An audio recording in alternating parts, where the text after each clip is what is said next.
Sa puntong ito, makakasama rin natin ang Executive Director ng Alagang Kapatid Foundation Incorporated na si Ms. Menchi Silvestre. Magandang hapon po, Ms. Menchi, and thank you for being here. Yes, good afternoon po sa inyong lahat. Ms. Menchi, kailan inilusad ang tulong mga kapatid Bayanihan Drive at so far, ano ang suportang nakuha na ninyo? Yes. Oo. Officially, ang tulong mga kapatid, parang sugod mga kapatid. So ito rin yung rallying people to help yung ating mga kababayan. Ano. It was officially launched kahapon sa programang Vibe. Pero alam naman natin na bago pa kasi yung bagyong Uwan, ay talagang sunod-sunod na mga kalamidad na rin na tumama sa ating bansa. And talagang tuloy-tuloy lamang din yung efforts ng Alagang Kapatid Foundation. And dahil napakalawak naman talaga ng devastation, hindi naman talaga namin ito magagawa mag-isa. And we're very fortunate that our chairman, Manny V. Pangilinan, really mandated. Well, actually, hindi naman namin kailangan hintayin na nautusan tayo, no? But it's automatic with the MVP Corporate Social Responsibility Council to agad-agad band together, pool our resources, kung anong pwedeng i-pitch ng bawat isa, yun ang pinagsasama-sama natin. And that allows us to really be on ground as soon as we can. Ano po ang mga challenges so far? Okay. And baka kasi pwedeng tumulong ang mga gustong tumulong with those specific challenges. Okay, so noong nangyari, yung serye, no? Yung sunod-sunod na mga kalamidad, bagyo, biglang nagkaroon ng earthquake, biglang nagkaroon na naman ng panibagong bagyo. And again, yung logistically and geographically, nandito tayo, ang donations are pouring in here in Metro Manila. So that the challenge really is one, to bring it there, bring it to Cebu, bring it to Davao.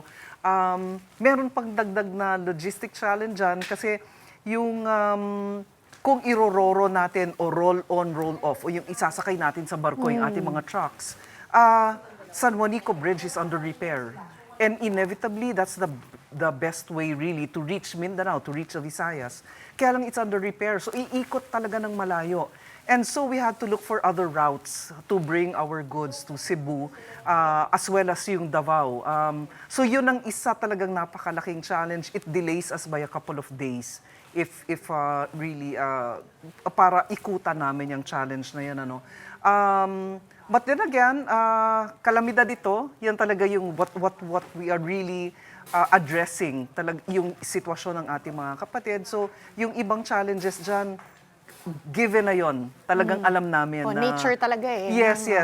Walang komunikasyon, hindi madaling humanap ng listahan ng mga affected areas. But again, kung kapado at medyo, again, we rely heavily on the news, of course, to guide us to where we should go and to bring our resources. Ano naman po ang panawagan ng Alagang Kapatid Foundation dun po sa lahat ng mga kababayan natin na gusto rin pong makatulong? Yes. Of course, ang aming patuloy na panawagan, this is the chance for us to, sabi nga namin, kindness starts here. Ito talaga yung panahon na tayo ay pwedeng magbigay ng ating mga maitutulong. Hindi naman tayo pwedeng lahat ay pumunta ng Cebu. Hindi naman tayo pwedeng lahat ay basta mag-alsabalutan, punta tayo dun sa mga lugar na naapektuhan. But please, trust us with your donation. At ito po ay talagang, we're very transparent. If you check the Facebook page of Alagang Kapatid Foundation, talagang every step of the way makikita po ninyo kung paano namin tinanggap, kung paano namin tinatransport, at kung paano ito nakakarating mula sa inyong mga tahanan, mula sa inyong mga kamay, ay nakakarating ito sa kamay ng mga taong nangangailangan ng tulong. So again, I hope we can flash our bank accounts, our bank details. We welcome your donations in cash.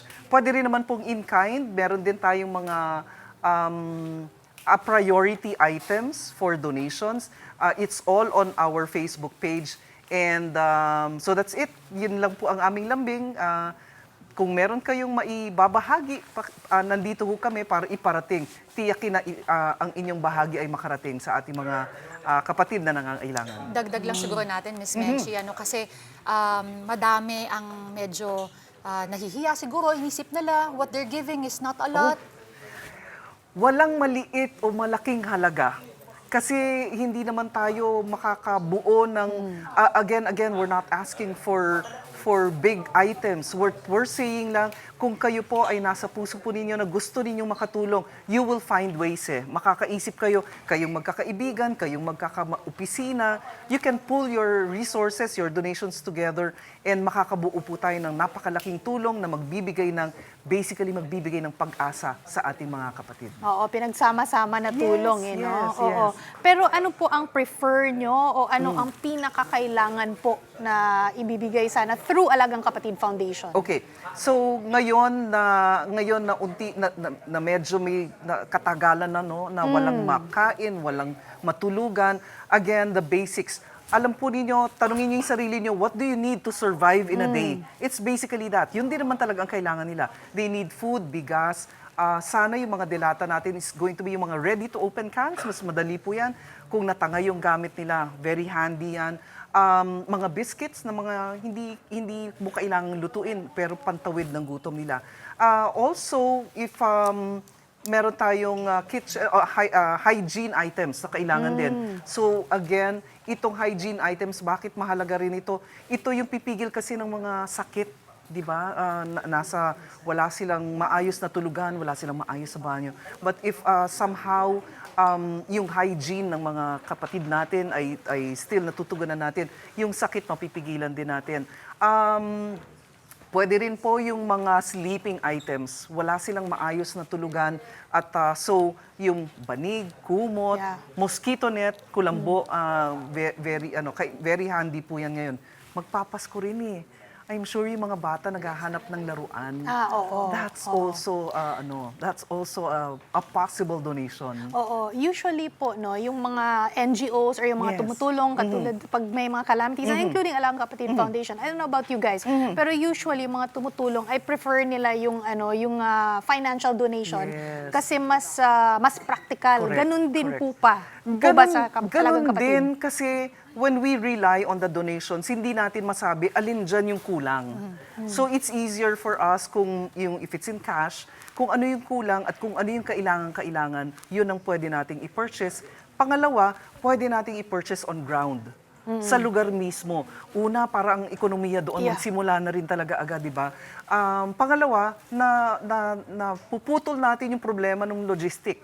'Di ba? Kung doon na tayo bibili, nandun na rin lamang yung mga teams natin doon na. And so nagpapasalamat na rin po kami doon sa mga nag-donate directly in Cebu. We have to start with about 2,500 food packs available in Cebu already at we're flying in and may nirororo din kami all at the same time para ito ay maka-augment doon sa paunang nakarating na sa Cebu. Okay. Miss Menchie, yung mga professionals din kaya katulad let's say ng mga doktor o mga pwede rin po ba makipag-coordinate sa foundation para po? Okay. So maybe we have our kapatids from the health group later. I think we have Makati Medical Center mamaya darating din. So siguro yung tulungan namin dito para hindi lahat, sabi nga ni Boss MVP, kung ano yung inyong linya, go ahead and hindi kami dapat nagsasapaw-sapaw. So but again, that's also a possibility because later on, kakailanganin na nating tugunan yung kalusugan naman ng mga tao. Well, salamat po. Tayo ay talagang kailangan natin magtulong-tulong Yes. para to solve everything that's in front of us. But again, we thank you for your time. Yan po si kapatid, ang ating kapatid, Menchie Silvestre, Executive Director ng Alagang Kapatid Foundation Incorporated.